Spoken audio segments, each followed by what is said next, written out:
हाय taurus, मैं आपके अगले 4 वीक्स का रोमांटिक फोरकास्ट लेके आ गई हूँ। I was on a 1 month break, but मैंने इन कार्ड्स को पहले से शफल कर लिया था कि वीडियोस की ड्यूरेशन बहुत ज़्यादा ना हो। सबसे पहले हम आपका ऑरिकल कार्ड देखते हैं। ये जो फोरकास्टिंग मैं कर रही हूँ ये है 11 अक्टूबर से लेके 11 नवंबर तक। ठीक है टॉरस।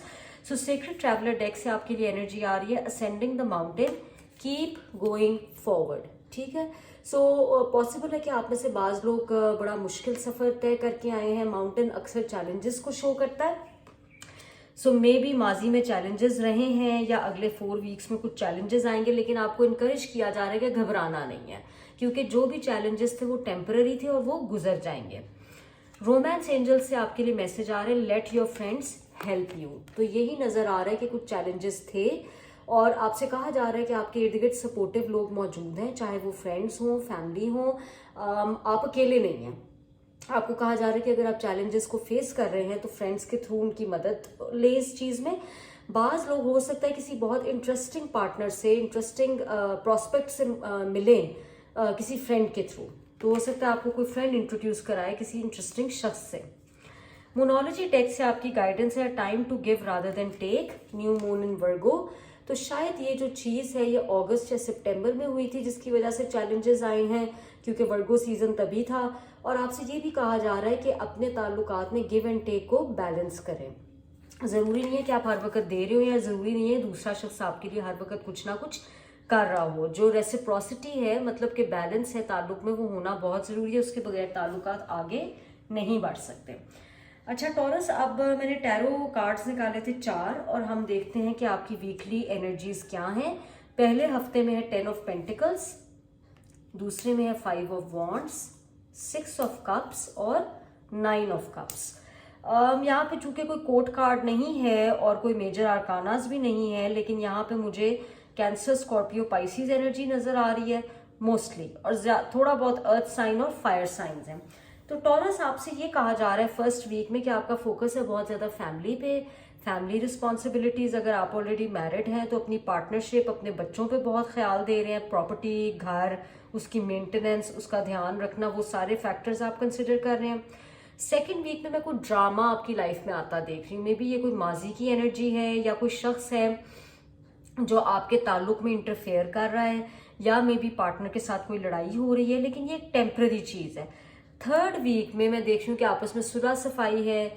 मे बी वो लोग जो किसी एक्स का इंतजार कर रहे थे वो थर्ड वीक में वापस आने की कोशिश करें। फोर्थ वीक में बड़ा इंटरेस्टिंग कार्ड है 9 ऑफ कप्स। हो सकता है आप उस एक्स को कहें कि अब मैं अकेला ही खुश हूँ या अकेली ही खुश हूँ, मुझे तुम्हारी ज़रूरत नहीं है। और बाज लोग शायद एक्चुअली चाहते हैं कि वो एक्स वापस आ जाए, तो आप लोग उसके साथ खुशी खुशी रेकनसाइल कर लेंगे। हम थोड़ा सा 9 ऑफ कप्स को टॉरस के लिए क्लैरिफाई करते हैं, देखने के लिए कि एंड ऑफ द मंथ या एंड ऑफ 4 वीक्स पे टॉरस क्या डिसाइड करेगा।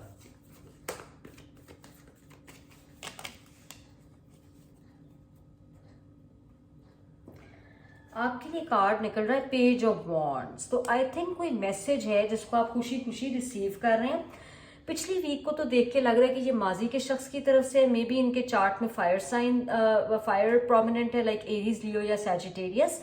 ये कोई खुश करने वाला मैसेज है और आई थिंक आपके इन 4 वीक्स का इख्तिताम बहुत अच्छे नोट पे होगा। ठीक है टॉरस, अब हम ऑरिकल कार्ड्स देखते हैं हर वीक के।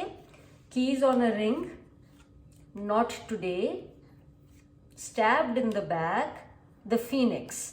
शायद आप में से बाज लोग किसी स्कॉर्पियो के साथ डील कर रहे हैं, क्योंकि यहाँ पे फीनिक्स का भी मैसेज है। फर्स्ट वीक में मुझे नजर आ रहा है कि अगर आप लोग प्रॉपर्टी या घर से रिलेटेड कुछ चीजें देख रहे हैं तो आपके पास बहुत सी ऑप्शंस आएंगी, या फिर आप किसी के साथ लॉन्ग स्टैंडिंग कमिटमेंट में थे और इस शख्स ने आपको एक चॉइस की तरह ट्रीट किया, एक ऑप्शन की तरह ट्रीट किया। इसी शख्स को मैं सेकेंड वीक में आते हुए देख रही हूँ, लेकिन आप या ये शख्स लड़ेंगे आपस में। मुझे कुछ लड़ाई, कुछ ड्रामा या थर्ड पार्टी इंटरफेरेंस नजर आ रही है, जिसको आप कहेंगे कि मैं अब इसके साथ डील नहीं करना चाहते या नहीं करना चाहती। थर्ड वीक में यही शख्स जिसने माजी में आपको तकलीफ पहुंचाई थी, या आपकी तरफ वापस आ रहे रिकंसिलिएशन का मैसेज लेकर। और चूंकि हमने पेज ऑफ वॉन्ड्स का क्लैरिफाइंग कार्ड निकाला है, तो मुझे ये फीलिंग आ रही है कि फोर्थ वीक में आप लोग रेकनसाइल कर जाएंगे, आपके ताल्लुक का एक नया फेज शुरू होगा और आपके ताल्लुक में एक चेंज्ड माइंड और चेंज्ड एनर्जी के साथ आप लोग इसको रिकिंडल करेंगे और आगे बढ़ेंगे। सो अच्छी एनर्जी है, मतलब दरमियान में 1-2 हफ्ते थोड़े ऑफ हैं, लेकिन फिर एंड ऑफ द वीक पे मैं देख रही हूँ कि आप इस शख्स के साथ रेकनसाइल करेंगे और चीज़ें अच्छी होती हुई नज़र आ रही हैं। अच्छा, अगर रिकन्सिलिएशन आप नहीं चाहते तो यही पेज ऑफ वॉन्ड्स किसी नई ऊर्जा या नई एनर्जी को भी शो कर सकता है। जो फायर साइन है, एरीज, लियो, सैजिटेरियस, ये मैसेज देख के आप खुश होंगे और फिर आप कोशिश करेंगे कि आप अपने माजी को हील करके आगे बढ़ सके। लेकिन बहरहाल 80% टॉरियंस के लिए मुझे यही नजर आ रहा है कि आप लोग माजी की इस एनर्जी के साथ रिकनसाइल कर लेंगे, क्योंकि आप दोनों एक दूसरे को बहुत मिस करते हैं। ओके टॉरस, तो अब हम देखते हैं कि ऑरेकल कार्ड से आपके लिए क्या गाइडेंस आ रही है मेरे पास रोमांस लाइफ के लिए।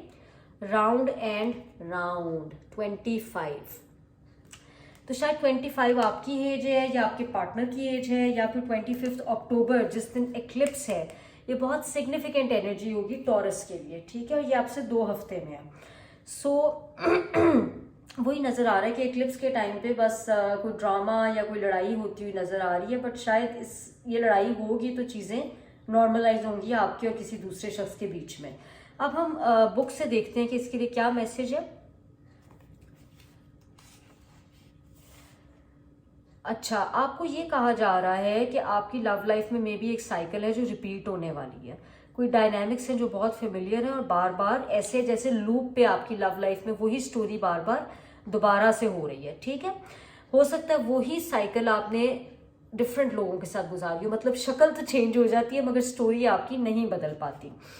तो आपको ये कहा जा रहा है कि आप अपनी हीलिंग करेंगे तो आप इस साइकिल को क्लोज कर सकते हैं, वरना उसी एनर्जी के लोग बार बार आपकी लाइफ में आएंगे। क्यों? क्योंकि आपने अभी तक वो स्पिरिचुअल लेसन नहीं सीखा।